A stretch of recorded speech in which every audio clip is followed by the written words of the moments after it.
Wednesday. Yes. We're way behind ourselves. I haven't a clue what's going on. Nope. We missed Monday, bank holiday. Yesterday, I was out of the office all day. Today, tomorrow, and Friday, I'm here. We'll get these videos done, whacked off, and then Robert will be with us next week, showing further intelligent stuff like Robert does.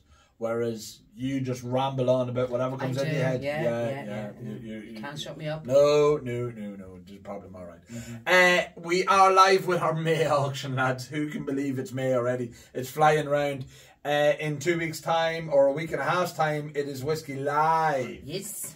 Whiskey Live. Who's going to Dublin? It'll be a bit of crack. I know the entire team here are going up on the Saturday afternoon. We are. Yes, it's a bit of a ritual now at this stage on going out and consuming some alcohol and then eating and drinking more alcohol. But look, it is what it is. Yeah, it is what it is. You have to be nice to your staff. Yes. Who'd have thought it? Yeah. Today I wanted to talk about Poitin. And the reason being is it's struggling, I think. And I'm not saying it's struggling as a category. It's struggling to find its place. Yes. White spirits is what it goes under the clarification of white spirits. So you've got the vodkas, the gins, tequilas, all these other things that are made as white spirits. And an awful lot of them are indigenous spirits to various different countries. Huge big words. Yeah, I know, yeah. I read it somewhere. Yeah. But I mean, ours is Poitin. Poitin is ours. I mean, we've been making it forever and a day. It's only recently come back into being legal. It was always made. I mean, I think every county has their own Poitin, and every county has a difference, actually. The difference in them. I mean, Donegal was famous, the Inish owned Poitins. Cork was famous for the Poitins. And you wonder, did a lot of that, evolve into whiskey as it is now? I think what's setting the current Poitin apart is that it's been made as Poitin. It's not been made as whiskey, unmatured whiskey or unaged whiskey. Yeah. The guys are deliberately creating mash bills that are, lend themselves well to it. I mean, an awful lot of the distillers will always say to me, to make good whiskey, you make not bad tasting spirit, but good whiskey shouldn't taste good at new make. No. It should be, it should be in the evolution. Whereas Poitin, you want it to taste good at the start. You want the flavour to be there. You want the meat to be in the bones. And some of these guys are doing it. The reason why I'm talking about that, Ellen, if you just look up on the top there, we have Loch Mask. So Loch Mask is today issuing their prospectus for getting involved with them. I mean, to be a part owner in one of the distilleries, which I think is a great thing. It gives you skin in the game. It does. I think an awful lot of people, the cask ownership is one thing, but being an investor into the distillery, and I mean, these small distilleries, they need the support. They need a community. It's like everybody becomes a brand ambassador for them and supports them, and I think it's a great way of getting involved. It can be a small amount of money, it can be a large amount of money. If you're as rich as Katie is, you can do whatever you like, but if you're poor like me, you a little bit of investment. But anyhow, talking about the Poitin, we have Poitin in its various states here, I think is the best way to describe it. So we'll start over here. You've got the big field from Ballandoney Farm, or Ballandoney Farm, Tipperary. Again, Stuart Nickerson and Jennifer and the guys down there, they've been working away silently. They've been sort of doing great work down there with their whiskey. Some of their wine finishes are phenomenal. But that's an interesting one to get tasting as well. And it shows that the brands are paying attention to Poitin as well. They're not ignoring it. Cologne. What can we say about Cologne? I mean, Cologne is probably one of the Poitin master. The Poitin masters, I think, is the best way to describe him. Brendan is so passionate about Poitin. I mean, he really, really is. He recently had to discontinue some of the Panga products. He did, yeah. And I know people will be sad to see them go. They are a great, great product. It really showcases the spirit. And we've got places like 1661 and that are now doing great things with the Poitin, showcasing it. But mainstream bars are now starting to incorporate in their cocktails. Yeah. Which is, why aren't they doing it? Why can't we convince them to do it? Instead of the typical vodka-based ones or the gin-based ones or the rum-based ones, it's our spirit. Let's own it. Let's make something from it. So let's make the cocktails. There's loads of guys out there. You've got the Chris Hennessy's, the Ronan Collins, you know, the Seamus Oaks that are so creative with cocktail making. Let them loose with it. Let's see where they can go with it. There's been some great cocktails now. The Poitin. I can't remember how he pronounced it. We were in Achill with Irish Whiskey Experiences, and Sean and Michael brought out a bottle of this. I think it was about 10:30 in the morning. We were drinking that. Fun times. She's wakey uppy juice. She's definitely wakey uppy juice. She's a breakfast machine. I don't know. Breakfast as in you. Well, you can have a breakfast whiskey. Yeah. Breakfast whiskies are usually gentle things that are sort of, you know, soft, and you know doesn't interfere. But you see, the whole point is we're Irish. We're not soft, so it's putching. Ah, you're right. Hey.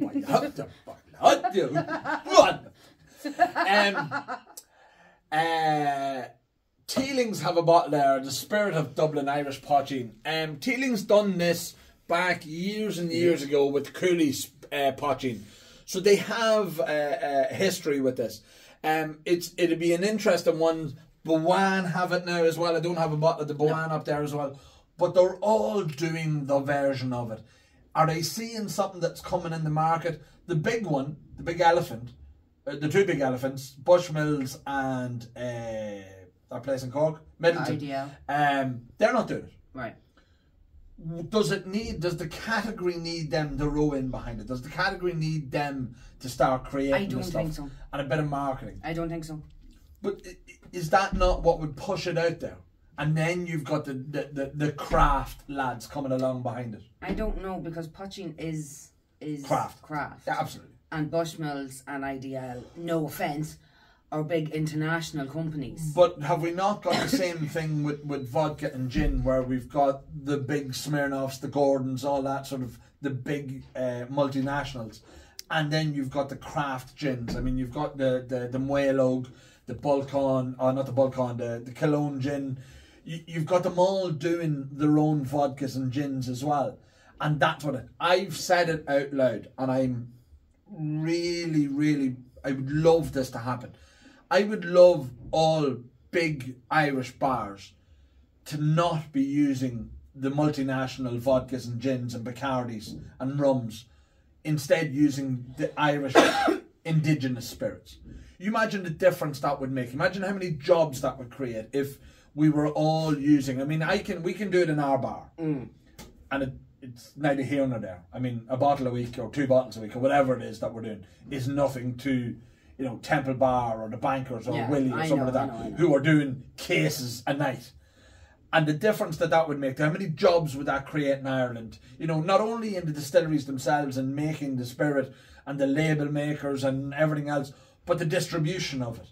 The reps out there doing it. I mean, how many more reps would be required to support it? I get you, but then you got to look from the flip side of the owner of said bars. They want to keep their costs down. Absolutely. And the multinational companies are making it by the boatload. Yes, literally. Literally. Yeah. So it can be pumped out cheaper. At pennies. Yeah, absolutely.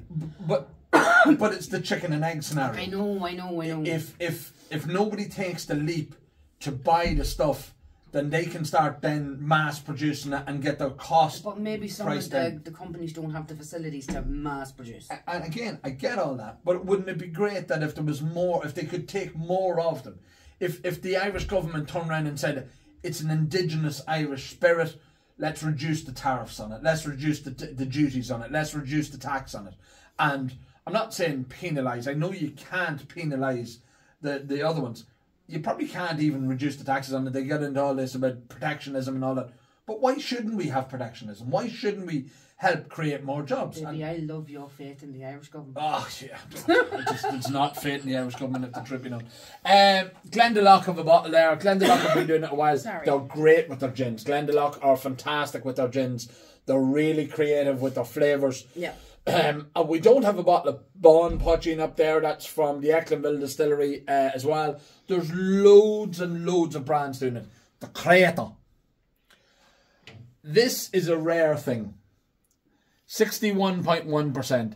I do believe there's an individual who shall remain unnamed, Dan Pennington. That's not how it works. Who has them all. He bought the lot. I think he was drunk one night and went on and seen how many there was left and bought the whole lot. I think he was sitting with Richard Michael Gerard. Mary, when he was doing it. And I think he bought the lot.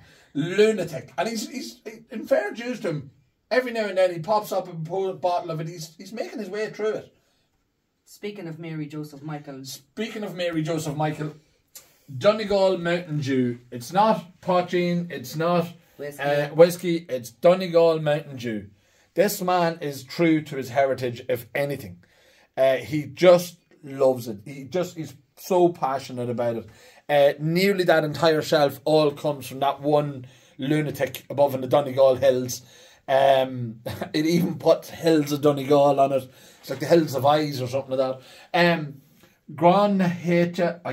Grains of the place. It's a good idea.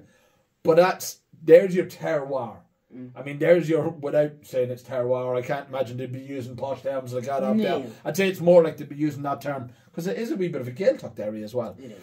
But he's so good, so creative, so just unique in this sort of stuff. Mental as well. That is a virgin oak wood.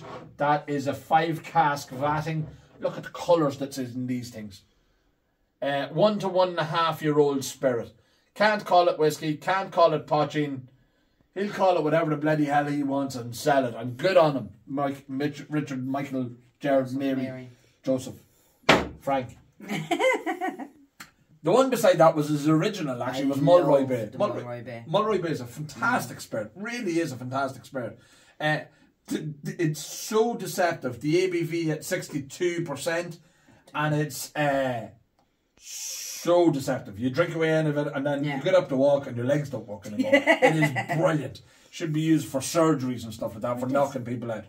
I put that up there because that's the American contribution to it. That's Old Smoky charred moonshine. Okay. And then you have the Buffalo Trace White Dog. America's doing it.